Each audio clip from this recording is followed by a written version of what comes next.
Boa tarde. Hoje vamos começar a nossa aula falando sobre a história de Goiás. E dentro desse contexto, vamos apresentar alguns fatores, como por exemplo o descobrimento de Goiás, que deu-se entre o século 17 e 18, os bandeirantes e as suas incursões, o Diabo Velho, também chamado de Anhanguera, e sobre o ouro em Goiás. A princípio, o estado de Goiás surgiu por meio de uma incursão de um bandeirante paulista, mas houve outras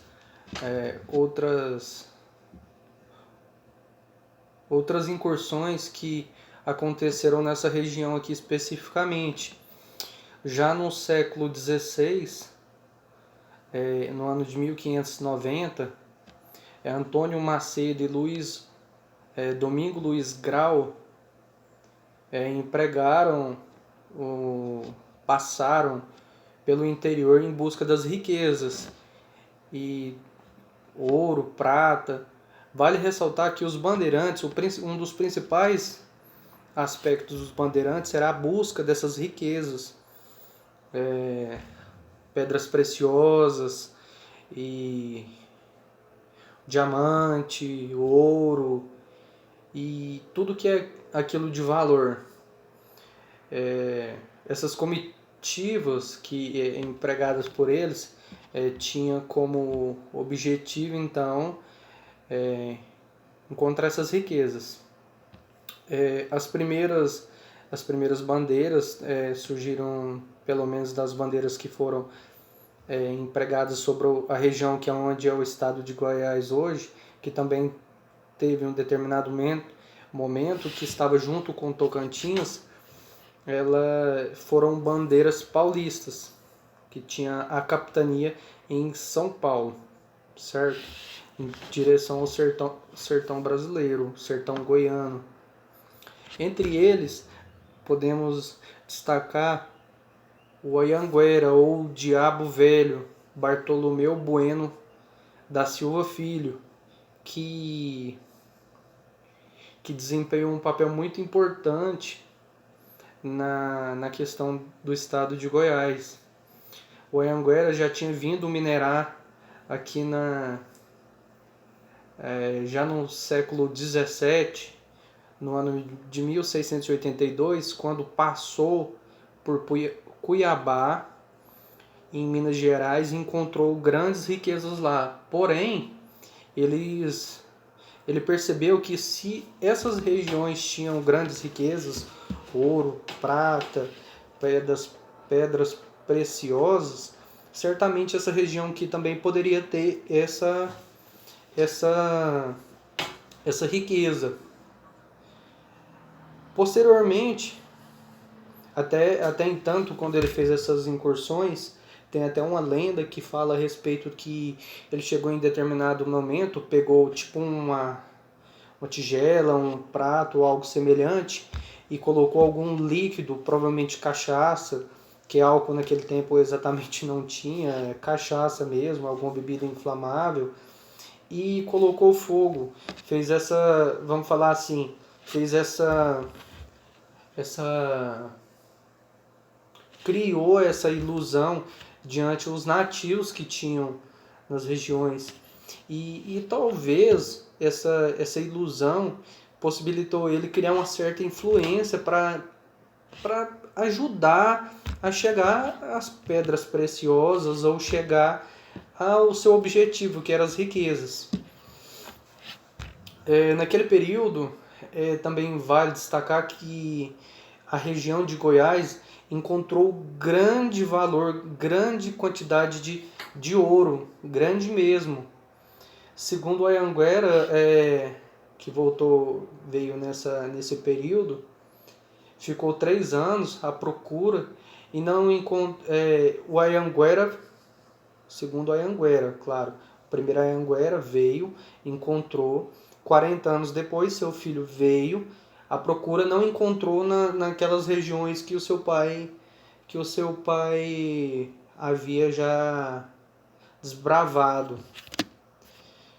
Como ele não encontrou o seu filho, o Anhanguera, segundo o Anhanguera não encontrou, ele chegou até a fundar um núcleo chamado Barra, que posteriormente veio a ser transferido para a margem do Rio Vermelho, que também esse núcleo posteriormente foi chamado de Santana, e que hoje também é chamado de Cidade de Goiás.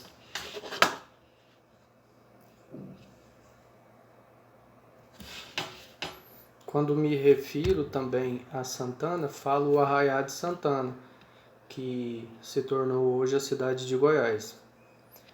A respeito do ouro, que posteriormente foi tratado pelo interesse da coroa, ele empregou algumas obrigações a respeito dessa extração e o comércio que ali era desenvolvido.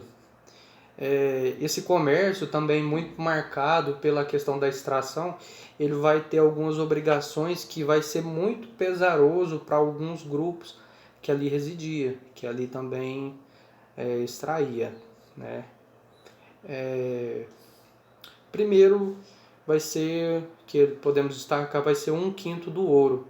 Esse 1/5 do ouro era 1/5 da produção, pertencia à coroa.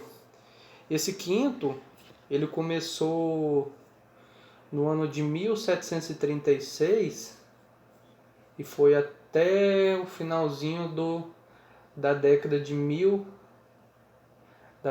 50, do ano de 1700.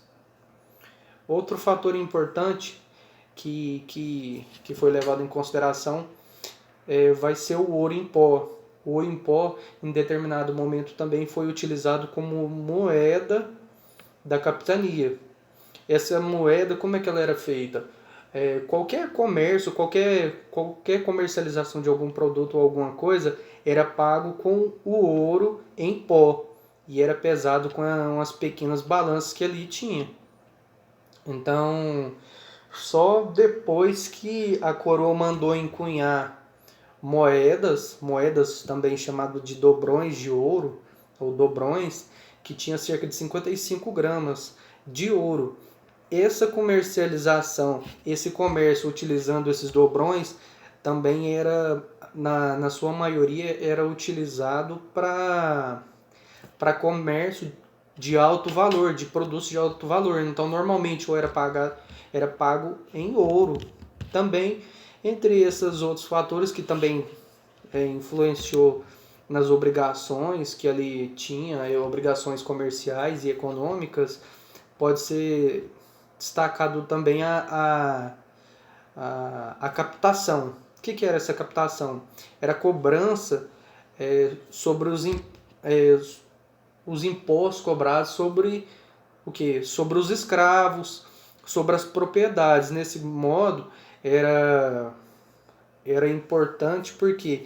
Porque de acordo que você tinha aquela quantidade de escravos, também determinava a quantidade daquilo que você ganhava. Então, basicamente, o que? A coroa cerceava os ganhos daquelas pessoas. Então, se tinha muito ouro, se tinha muito escravo, tinha muito ouro. Se tinha muito ouro, a coroa tem que estar sempre ganhando, nunca perdendo. Então, certamente, ele sempre cerceava de alguma forma ou outra.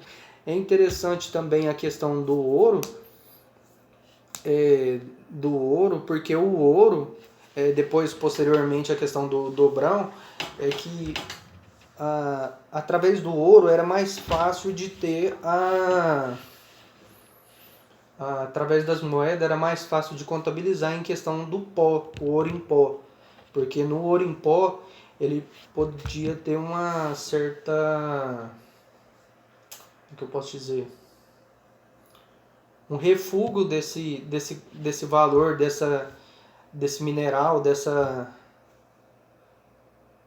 do ouro mesmo, o contrabando, melhor dizendo, corrigindo, o contrabando. Então era mais fácil contrabandear o ouro em pó do que a moeda em si.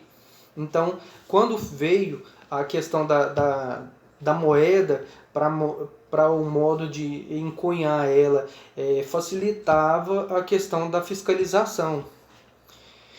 E por fim, a gente pode também destacar a derrama. O que era a derrama? Esse imposto ele era cobrado, que foi criado pelo Marquês de Pombal naquele período. Esse imposto ele vinha com a obrigação de ser pago 1.500 quilos de ouro. Esse valor era muito grande. E por ser muito grande, não eram todos que conseguiam pagar essa obrigação. Aí o que aconteceu? Logo, essa obrigação ficou muito pesado para aqueles que tinham que pagar.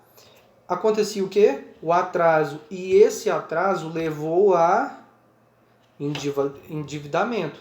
Esse endividamento levou também ao quê? Ao confiscar os bens. Então ficou essa situação. Não dava conta de pagar. Não dava conta de pagar, endividava, os bens eram confiscados. E assim aconteceu. Outro fator que teve